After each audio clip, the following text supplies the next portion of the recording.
Perkenalkan, nama saya Adita Korsiajana, nomor absen 1. Di sini saya menjelaskan makna persatuan dan kesatuan bangsa. Dahulu, para pejuang bangsa Indonesia berjuang melawan penjajah. Semangat para pejuang bangsa tersebut menumbuhkan rasa persatuan dan kesatuan dalam membela kemerdekaan Republik Indonesia. Persatuan berasal dari kata satu, yang berarti utuh atau tidak terpecah-pecah.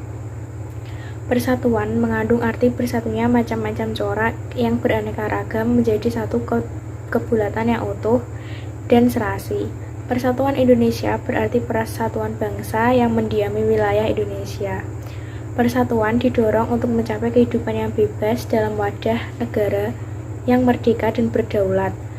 Konsep bangsa merupakan suatu kelompok manusia yang dianggap memiliki identitas bersama dan mempunyai kesamaan bahasa, agama, ideologi, budaya, serta sejarah. Selain itu, bangsa umumnya dianggap memiliki asal-usul keturunan yang sama. Persatuan bangsa harus terus dibina karena persatuan bangsa dapat menumbuhkan kesatuan bangsa. Persatuan bangsa hendaknya didorong oleh kesadaran dan tanggung jawab untuk mencapai kehidupan yang aman, tertib, tentram, damai, merdeka, berdaulat, serta adil dan makmur, sehingga terciptalah kesatuan bangsa. Kesatuan bangsa artinya bangsa Indonesia yang terdiri atas berbagai agama, suku, bangsa, dan bahasa harus diusahakan terwujud dalam satu kesatuan bangsa yang bulat dan utuh. Pada pasal 25A Undang-Undang Dasar Negara Republik Indonesia tahun 1945 ditegaskan bahwa Negara Kesatuan Republik Indonesia adalah sebuah negara kepulauan yang berdiri Nusantara dengan wilayah dan batas dan hak-haknya ditetapkan dengan undang-undang. Wawasan Nusantara terdiri atas dua kata, yaitu wawasan dan Nusantara. Wawasan berasal dari kata wawas yang berarti pandangan, tinjauan, atau penglihatan indrawi. Akar kata ini membentuk kata mawas, yang berarti memandang, meninjau, atau melihat. Wawasan dapat berarti cara pandang, cara meninjau, atau cara melihat.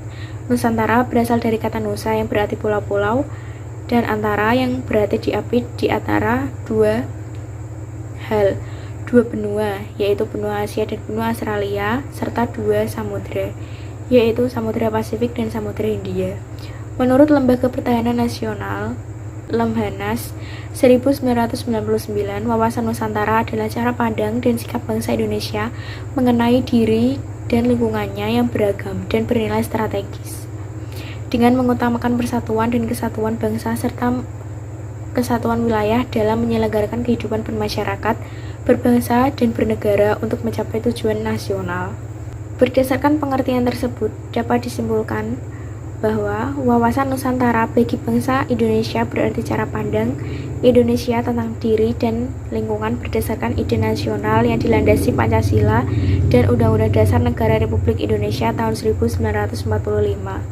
Hakikat wawasan Nusantara adalah kesatuan bangsa dan keutuhan wilayah Indonesia. Berdasarkan konsep wawasan Nusantara, negara kita memiliki karakteristik berikut.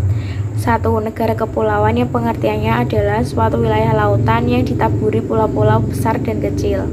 2. Konsep utamanya adalah menunggalnya wilayah laut, darat dengan wilayah udara. 3. Laut atau perairan merupakan wilayah pokok, bukan merupakan pelengkap. 4.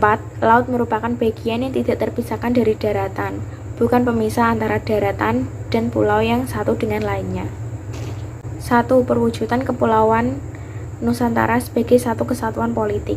Perwujudan Kepulauan Nusantara sebagai satu kesatuan politik tercermin dalam beberapa konsep berikut. A. Seluruh wilayah Indonesia dengan segala isi dan kekayaan yang terkandung di dalamnya merupakan satu kesatuan wilayah, wadah, ruang hidup, dan kesatuan mutlak bagi seluruh bangsa Indonesia, serta menjadi modal dan milik bersama bangsa. B. Indonesia yang terdiri atas berbagai suku dengan berbagai bahasa daerah, memeluk dan meyakini agama dan kepercayaan terhadap Tuhan Yang Maha Esa harus merupakan satu kesatuan bangsa yang bulat dalam arti seluas-luasnya. C. Secara psikologis, bangsa Indonesia harus merasa satu, senasib, sepenanggungan, sebangsa dan setanah air, serta merupakan satu tekad dalam mencapai cita-cita bangsa. D. Pancasila diletakkan sebagai satu-satunya falsafah serta ideologi bangsa dan negara yang melandasi, membimbing, dan mengarahkan bangsa menuju tujuan nasional negara. Kehidupan politik di seluruh wilayah Nusantara merupakan satu kesatuan politik yang diselenggarakan berdasarkan Pancasila dan Undang-Undang Dasar Negara Republik Indonesia tahun 1945. F. Seluruh kepulauan Nusantara merupakan kesatuan hukum yang berarti hanya ada satu hukum nasional yang mengabdi kepada kepentingan nasional. G. Bangsa Indonesia hidup berdampingan dengan bangsa lain, ikut menciptakan ketertiban dunia berdasarkan kemerdekaan, perdamaian abadi, dan keadilan sosial melalui politik luar negeri bebas aktif, serta diabadikan untuk kepentingan nasional. Assalamualaikum warahmatullahi wabarakatuh. Nama aku Stanley Faisal Givari dari kelas 1157 absen 2. Perwujudan Kepulauan Nusantara sebagai satu kesatuan ekonomi tercermin pada konsep berikut. A. Kekayaan wilayah Nusantara adalah model dan milik bersama bangsa. B. Tingkat perkembangan ekonomi harus serasi dan seimbang di seluruh daerah. C. Kehidupan perekonomian di seluruh wilayah Nusantara merupakan kesatuan ekonomi yang diselenggarakan sebagai usaha bersama berdasarkan atas asas kekeluargaan. Selanjutnya, perwujudan Kepulauan Nusantara sebagai satu kesatuan sosial budaya tercermin pada konsep berikut. A. Bahwa masyarakat Indonesia adalah satu. B. Budaya yang menjadi model dan landasan pengembangan budaya bangsa seluruhnya. Selanjutnya, perwujudan Kepulauan Nusantara sebagai satu kesatuan pertahanan keamanan. A. Ancaman terhadap suatu daerah pada hakikatnya merupakan ancaman bagi seluruh bangsa. B. Tiap-tiap warga negara mempunyai hak dan kewajiban yang sama di dalam pembelaan negara. Selanjutnya, adapun faktor-faktor integrasi bangsa sebagai berikut. 1. Rasa senasib seperjuangan. 2. Rasa cinta tanah air. 3. Keinginan bersatu seperti dinyatakan dalam Sumpah Pemuda. 4. Rela berkorban untuk kepentingan bangsa dan negara. 5. Kesepakatan nasional dalam perwujudan. A. Proklamasi Kemerdekaan. B. Pancasila. C. UUD NRI tahun 1945. D. Bendera Merah Putih. E. Lagu Kebangsaan Indonesia Raya serta Bahasa Indonesia. Nama saya Niswa Kuno Fitri, nomor absen 6 dari kelas 11 MIPA 7. Wawasan Nusantara merupakan konsep politik bangsa Indonesia yang memandang Indonesia sebagai satu kesatuan yang terdiri atas daratan, lautan, dan udara. Konsep negara Indonesia dikembangkan oleh beberapa konsep sebagai berikut. 1. Indonesia merupakan satu kesatuan wilayah yang terdiri atas tanah, air, dan udara. Laut yang berada di Indonesia bukan merupakan pemisah, melainkan penghubung. 3. Negara Indonesia merupakan negara tunggal. 4. Negara Indonesia terdiri dari beberapa provinsi. Tiap-tiap provinsi memiliki organisasi dan pemerintahan sendiri. Akan tetapi, kekuasaan atau wewenang tertinggi tetap berada pada pemerintah pusat. Konsep negara kesatuan. Negara kesatuan merupakan bentuk suatu negara yang merdeka dan berdaulat. Konsep ini dibedakan menjadi dua, yaitu dengan sistem desentralisasi dan sentralisasi.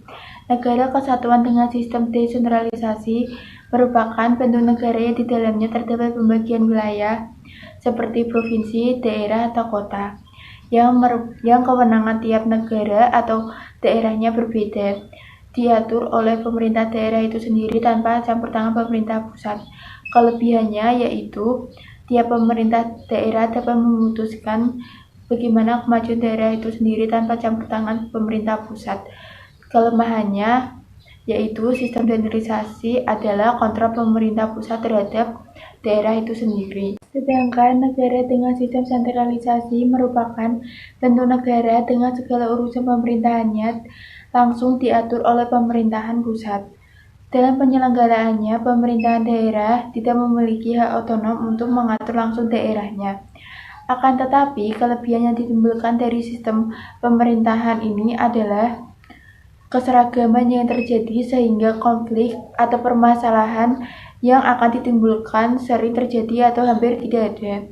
Kelemahannya adalah karena pemerintahannya langsung diatur oleh pemerintahan pusat, maka waktu untuk memutuskan segala sesuatu menjadi lama. 2. Konsep negara federal. Negara federal disebut juga dengan negara serikat. Negara serikat merupakan bentuk negara gabungan dari beberapa negara bagian. Negara-negara tersebut semulanya merdeka lalu menyerahkan kekuasaan atau wilayahnya kepada negara serikat. Penyerahan kekuasaan ini disebut dengan istilah limitatif, yaitu kekuasaan yang diberikan oleh negara-negara bagian baja yang menjadi kekuasaan negara serikat.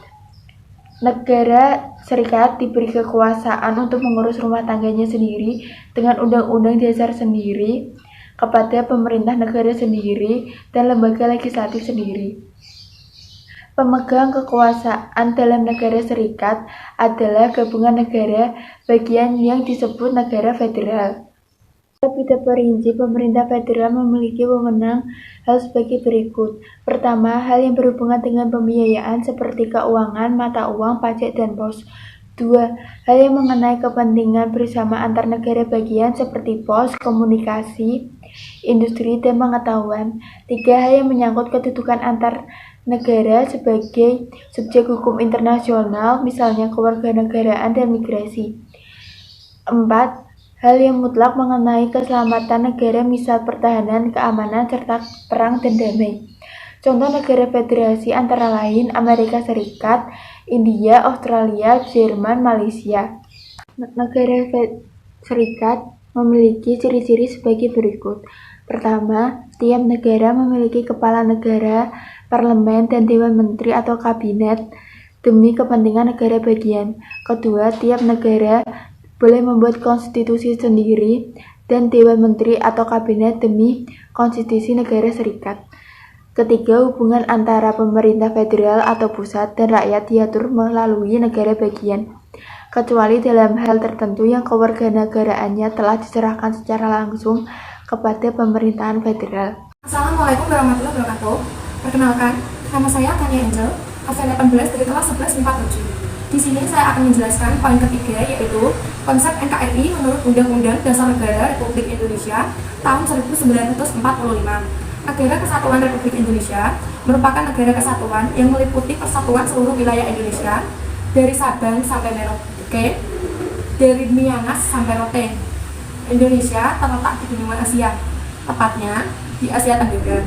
Wilayah Indonesia berada di 6 derajat lintang utara sampai 11 derajat lintang selatan dan 95 derajat sampai 141 derajat bujur timur. Indonesia juga diapit 2 samudra, yaitu Samudra Hindia dan Samudra Pasifik. Negara Kesatuan Republik Indonesia diatur dalam pasal 1 ayat 1 dan pasal 18 ayat 1 Undang-Undang Dasar Negara Republik Indonesia tahun 1945. Pada pasal 1 ayat 1 berbunyi, negara Indonesia ialah negara kesatuan yang berbentuk republik. Bunyi pasal 1 ayat 1 mengandung pengertian bahwa bentuk negara Indonesia adalah kesatuan dan bentuk pemerintahan Indonesia adalah republik. Pada pasal 18 ayat 1 berbunyi, negara kesatuan Republik Indonesia dibagi atas daerah-daerah provinsi, dan daerah provinsi itu dibagi atas kabupaten dan kota, yang tiap-tiap provinsi, kabupaten, dan kota itu mempunyai pemerintahan daerah yang diatur dengan undang-undang. Negara Kesatuan Republik Indonesia merupakan satu kesatuan utuh padu, tidak terbagi-bagi dan tidak terpisahkan. Oleh karena itu, dapat dikatakan bahwa Negara Kesatuan Republik Indonesia mengandung makna keutuhan Negara Kesatuan Republik Indonesia yang meliputi beberapa aspek berikut. Pertama, keutuhan wilayah yang meliputi seluruh pulau dengan segenap tanah, air, dan udara yang terbentang dari Sabang sampai Merauke. Kedua, keutuhan khazanah budaya yang meliputi adat istiadat, karya, cipta, dan hasil pemikiran bangsa Indonesia dan suku-suku di seluruh wilayah Indonesia. Ketiga, keutuhan sumber daya alam yang meliputi seluruh kekayaan alam berupa tambang, flora, fauna, beserta seluruh plasma nutfahnya.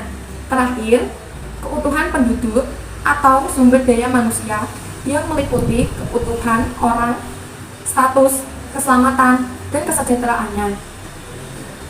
landasan hukum persatuan dan kesatuan Indonesia sebagai berikut. Pertama, landasan ideal adalah Pancasila, terutama sila ketiga, yaitu Persatuan Indonesia.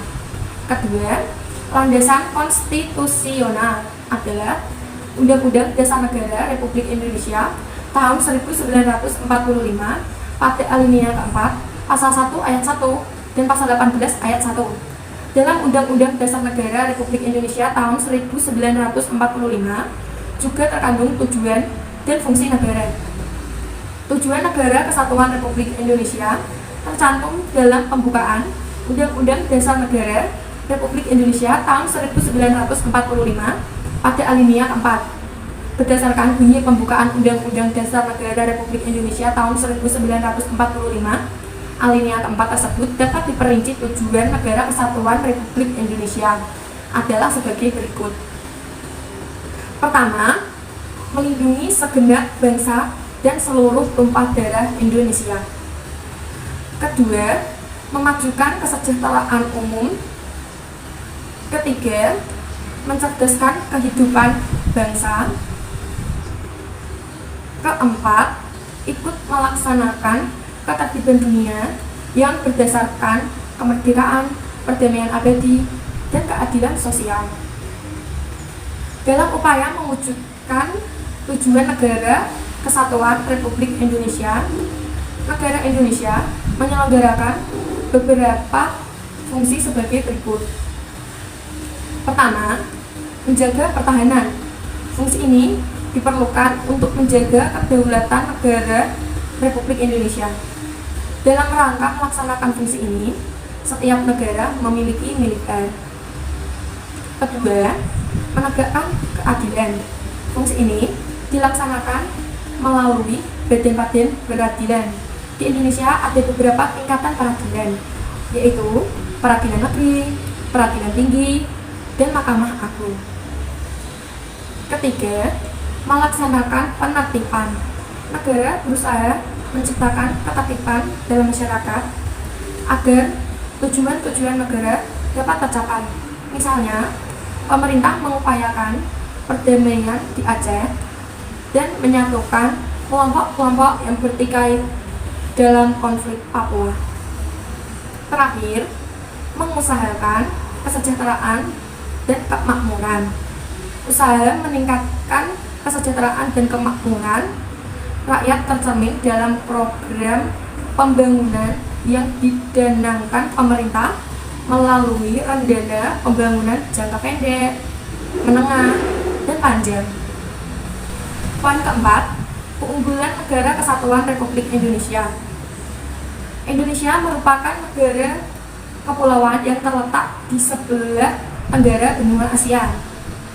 Wilayah Indonesia membentang sepanjang 3,5 juta mil atau sepadan dengan 1/8 panjang keliling bumi. Kondisi geografis yang demikian membuat negara Indonesia kaya akan hasil alam dan penampakan alam yang indah. Dalam kehidupan berbangsa dan bernegara, Indonesia memiliki berbagai keunggulan, antara lain jumlah penduduk yang cukup besar, masyarakat multikultural, konsep wawasan Nusantara yang menyatukan wilayah Indonesia, semangat Sumpah Pemuda, keramah tamahan, letak wilayah yang strategis, penampakan alam yang indah, wilayah alam yang luas dengan tanah yang subur, serta sumber daya alam yang melimpah. Keunggulan tersebut membuat kita sebagai bangsa Indonesia bangga dan tergerak menjaga serta memanfaatkannya demi kemajuan bangsa Indonesia. Assalamualaikum warahmatullahi wabarakatuh. Nama saya Nafitra Herina dari kelas 11 MIPA 7, absen 27. Di sini saya akan mempresentasikan bab persatuan dan kesatuan dalam NKRI, tepatnya pada subbab C, yaitu faktor pendorong dan penghambat persatuan dan kesatuan bangsa Indonesia. Persatuan dan kesatuan bangsa terbentuk dari proses yang tumbuh dari unsur sosial budaya masyarakat Indonesia sendiri. Yang pertama, kita membahas faktor pendorong persatuan dan kesatuan bangsa Indonesia. Seperti yang telah kita ketahui, negara Indonesia terdiri dari berbagai pulau, agama, ras, kebudayaan, dan antar golongan yang menjadikan bangsa Indonesia ini sebagai bangsa paling majemuk di dunia. Dengan berbagai kemajemukan ini menimbulkan berbagai masalah dalam bidang sosial, politik, budaya, ekonomi, dan lain-lain yang apabila masalah ini tidak segera ditangani, maka akan menimbulkan permasalahan yang dapat mengganggu kehidupan bermasyarakat. Masalah-masalah ini dapat ditangani dengan cara kita harus memperkuat ketahanan nasional. Menurut Frans Magnisuseno, ketahanan nasional dibentuk atas nilai dasar dan cita-cita bangsa, bukan dari segelintir individu atau kelompok tertentu. Ada 3 faktor yang dapat mendorong persatuan dan kesatuan di Indonesia, yaitu Sumpah Pemuda, Pancasila, dan Bhinneka Tunggal Ika. Semangat Sumpah Pemuda itu sejalan dengan hakikat Pancasila, di mana kesediaan saling menerima dalam segala perbedaan. Penguatan persatuan dan kesatuan ini tidak cukup hanya dengan menerapkan rasa tegang rasa, tetapi juga harus diiringi dengan kita berpikir secara rasional, tenang, dan objektif saat membicarakan tentang perbedaan pandangan. Bangsa Indonesia ini merupakan negara Bhinneka Tunggal Ika, yang artinya berbeda-beda tetapi tetap satu jua. Satu artinya tidak terpecah-pecah. Jika pada zaman dahulu pahlawan pendahulu kita merebut kemerdekaan dari penjajah, maka sekarang tugas kita adalah mempertahankan kemerdekaan agar kita tidak terpecah-pecah, seperti yang telah terjadi di beberapa wilayah di Indonesia yang ingin memisahkan diri dari bangsa Indonesia. Ini menjadi tantangan untuk kita, maka dari itu kita harus menerapkan rasa persatuan dan kesatuan yang kuat dalam diri kita agar tidak terjadi kejadian serupa. Kemudian berikutnya adalah faktor yang dapat menghambat persatuan dan kesatuan. Sejak kemerdekaan Indonesia, kita menghadapi berbagai masalah kehidupan. Akan tetapi kita berpedoman dan memakai acuan dasar yaitu Pancasila dan Undang-Undang Dasar tahun 1945 dalam menyelesaikannya. Dalam usaha menerapkan persatuan dan kesatuan bangsa, selain terdapat faktor pendorong persatuan dan kesatuan, terdapat pula faktor penghambat persatuan dan kesatuan. Yang pertama adalah faktor geografis. Negara Indonesia terdiri dari beribu-ribu pulau yang terpisahkan oleh lautan. Kondisi ini seharusnya tidak menjadi pemisah atau pemecah belah kita, melainkan harus menjadi kekuatan untuk memperkukuh persatuan dan kesatuan bangsa Indonesia. Yang kedua adalah pembangunan yang tidak merata. Pembangunan yang tidak merata ini cenderung menimbulkan kecemburuan sosial bagi masyarakat lain yang tidak mendapatkan pembangunan yang sama antar daerah lainnya.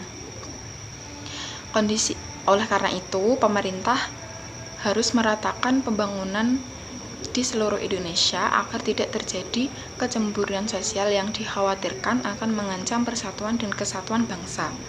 Yang ketiga adalah keberagaman masyarakat Indonesia.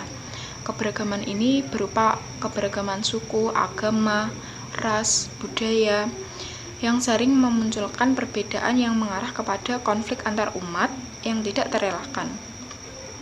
Sudah seharusnya masyarakat Indonesia ini menerapkan sikap toleransi dan rasa toleran yang sangat tinggi akan perbedaan-perbedaan ini.